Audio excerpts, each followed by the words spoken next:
30 ปีที่ผ่านชีวิตทหารต้องไกลจากบ้านสมสารแทบสิ้นชีวิตชีวิตทหารผ่านมาหลายปีได้สั้นเป็นเพียงจ่าตรีโชคดีที่เหลือตายหัวใจมองมนขาดคนแลเลี้ยวต้องนอนโดดเดี่ยวนอนหนาวคนเดียวเลื่อยไปขาดทักขาดสนขาดคนเห็นใจหากแม้นว่ายิงคนใดสนใจจ่าตรีขอเชิญยิงคนใดจะเม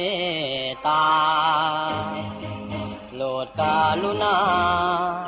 บอกมาอย่าทำเสยเมินนิสัยใจคอแสนดีนาลีบอกเคยล่วงเกิ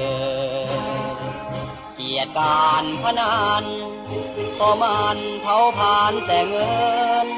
ยิ่งใดสนใจขอเสริญเรื่องเงินของจ่าพอมีหลายปีพ้นผ่านเนินนานใจลืมใครมีใจเผื่อจุนเจือเอื้อเฟื้ออารีขอเอาหัวใจเป็นท่าเทพี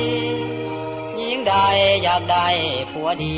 ต้องเอาจ่าตรีอย่างอายนี่